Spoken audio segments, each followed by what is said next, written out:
Hello everyone, welcome to BioPuri. If you like the videos present on my channel, please like, comment, share and subscribe. तो हम continue करते हैं chapter 13 photosynthesis in higher plants और ये हमारी part 6 video है। Previously video में हमने देखा कि कैसे एटीपी सिंथेसाइज होता है, NADPH सिंथेसाइज होता है और वो सभी आपके लाइट रिएक्शन के पार्ट थे, मींस फोटोकेमिकल रिएक्शंस। अब हम देखेंगे कि लाइट रिएक्शंस के जो आपके प्रोडक्ट हैं वो कैसे आपके dark reaction means biosynthetic phase में वो किस तरह से यूज होते हैं। तो आपके लाइट रिएक्शन के दो प्रोडक्ट्स हमें मिले, एटीपी, NADPH और हाँ ऑक्सीजन भी हमें ये प्रोडक्ट मिला। तो ऑक्सीजन तो डिफ्यूज आउट हो जाता है फ्रॉम द क्लोरोप्लास्ट, क्योंकि हमें पता है फोटोसिंथेसिस के टाइम पे कार्बन डाइऑक्साइड कंज्यूम हो रहा है एंड ऑक्सीजन रिलीज हो रहा है। बट आपका ATP और NADPH ये दोनों यूज होते हैं फर्दर प्रोसेसेस में, जिसमें आपका फूड सिंथेसाइज होगा, मींस आपकी कार्बन डाइऑक्साइड को फिक्स किया जाएगा और आपका स्टेबल शुगर प्रोडक्ट बनाया जाएगा। तो this is biosynthetic phase of photosynthesis. तो ये आपका फेज 2 है। तो ये जो प्रोसेस है आपका डार्क रिएक्शन का, ये डायरेक्टली डिपेंडेंट तो नहीं है लाइट पे, but it is dependent on the products of light reaction. जो मैंने आपको पहले भी बताया, लाइट पे तो डिपेंडेंट नहीं है, बट लाइट रिएक्शन से जो इसके प्रोडक्ट्स आ रहे हैं उसी की वजह से आपका dark reaction that is biosynthetic phase of photosynthesis complete होगा। हमने इस चैप्टर की फर्स्ट वीडियो में पढ़ा था कि कार्बन डाइऑक्साइड कंबाइन होता है वाटर के साथ और प्रोड्यूस करता है आपका शुगर मॉलिक्यूल। तो ये जो शुगर मॉलिक्यूल है ये कैसे बना? So what was the first product formed when carbon dioxide is taken into a reaction or fixed? तो ये क्वेश्चन में पूछ रहे हैं कि जो आपका कार्बन डाइऑक्साइड है जब वो फिक्स किया गया या वो रिएक्शन में एंटर किया गया तो आपका फर्स्ट प्रोडक्ट क्या बना। तो ये जो साइंटिस्ट हैं हमारे मेल्विन केल्विन, इन्होंने बहुत ही इम्पोर्टेंट और बहुत ही अच्छा काम किया इससे रिलेटेड, और इन्होंने एक कंप्लीट बायोसिंथेटिक पाथवे बताया जिसे हम केल्विन पाथवे कहते हैं। तो साइंटिस्ट के नाम पे ही इस पाथवे को रखा गया, केल्विन पाथवे।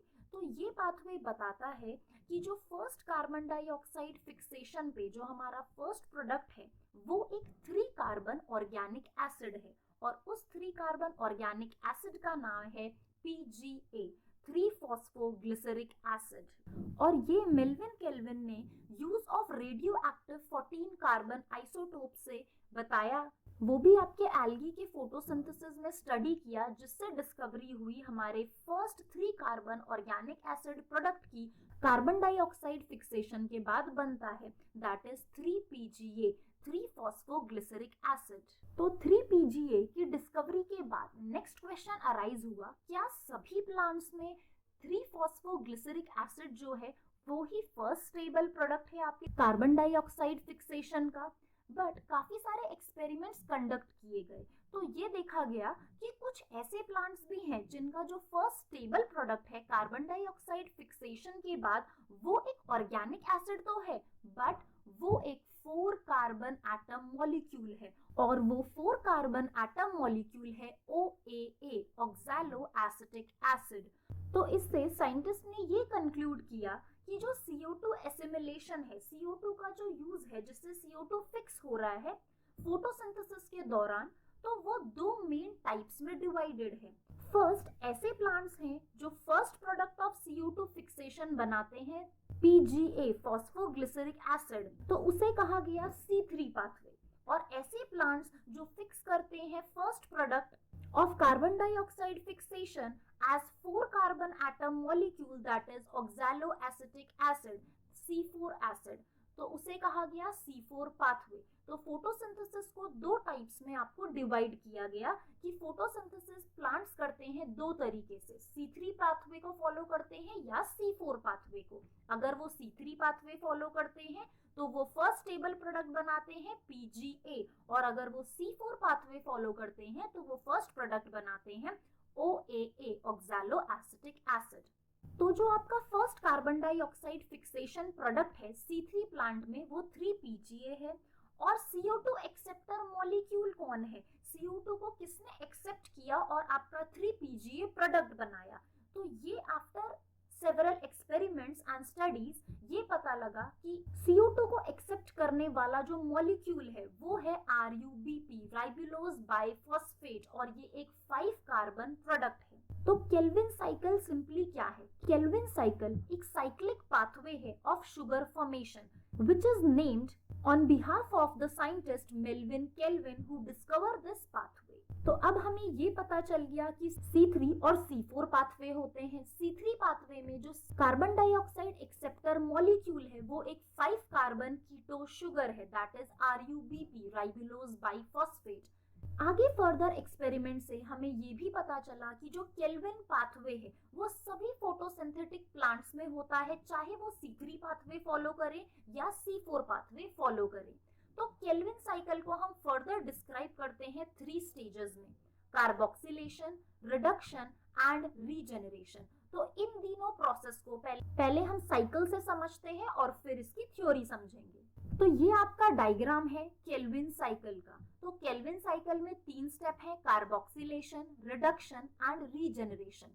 तो कार्बोक्सिलेशन आपका फर्स्ट स्टेप है जिसमें आपका एटमॉस्फेरिक कार्बन डाइऑक्साइड जो है उसे फिक्स किया जाएगा, और इस कार्बन डाइऑक्साइड का जो प्राइमरी एक्सेप्टर है वो है RuBP, राइबुलोज 1,5-बिसफॉस्फेट, जो कि एक 5 कार्बन कीटो शुगर है।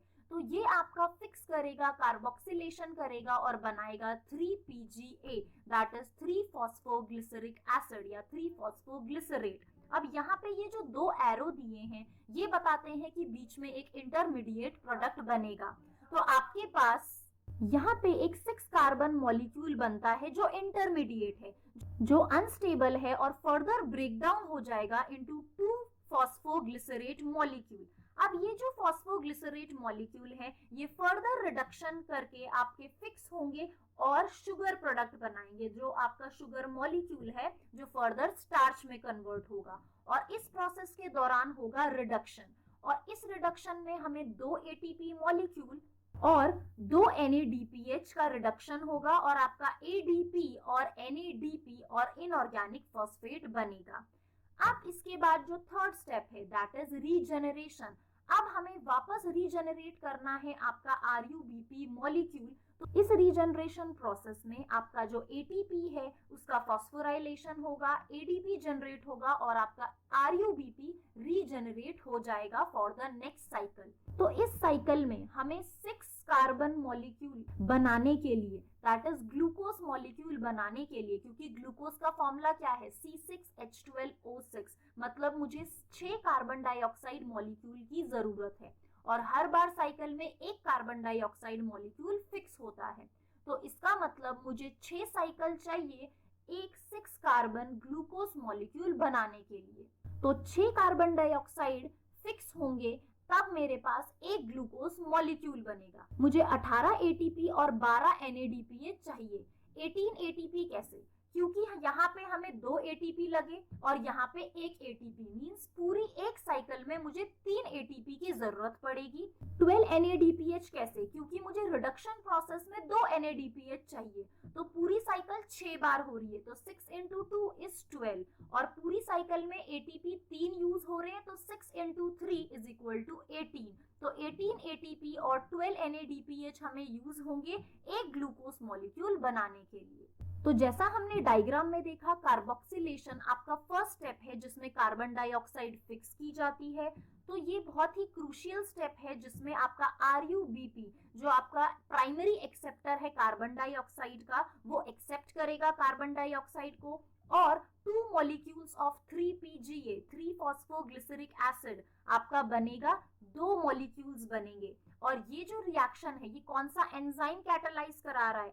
RuBP carboxylase. तो ये जो एंजाइम है it also has an oxygenation activity, इसीलिए हम इस एंजाइम को क्या कहते हैं? Rubisco. RuBP carboxylase oxygenase enzyme. तो इस एंजाइम का नाम है रुबिस्को, जो इस कार्बोक्सिलेशन प्रोसेस को करवा रहा है। RuBP कार्बन डाइऑक्साइड को फिक्स कर रहा है into 2 molecules of 3PGA। Next आता है रिडक्शन प्रोसेस, जिसमें आपका एक्चुअली ग्लूकोज फॉर्मेशन होगा। ये जो आपके 3PGA मॉलिक्यूल्स हैं ये 2 ATP का यूज करेंगे, 2 NADPH का यूज करेंगे और इस कार्बन डाइऑक्साइड को फिक्स करेंगे into 6 carbon molecule of glucose.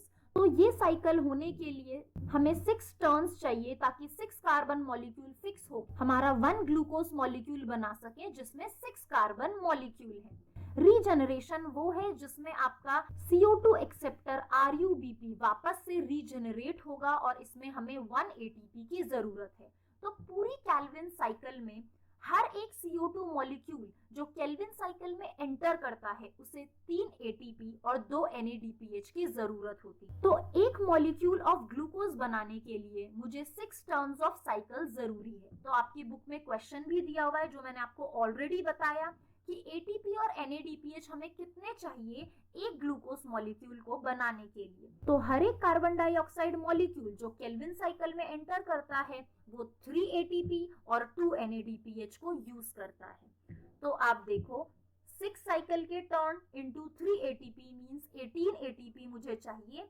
और 6 इंटू 2 NADPH हमें चाहिए 12 NADPH means 18 ATP and 12 NADPH मुझे लगेंगे 6 टर्न ऑफ साइकिल में एक ग्लूकोज मॉलिक्यूल बनाने के लिए। तो आपकी बुक में ये डायग्रामेटिक रिएक्शन व्यू नहीं है, पर मैं आपको इसीलिए दिखा रही हूँ ताकि आपको और क्लियरली समझ आए कि कैसे आपका 5 कार्बन जो कीटोस शुगर है RUBP वो कैसे फिक्स करता है और 3 PGA के 2 मॉलिक्यूल्स बनाता है।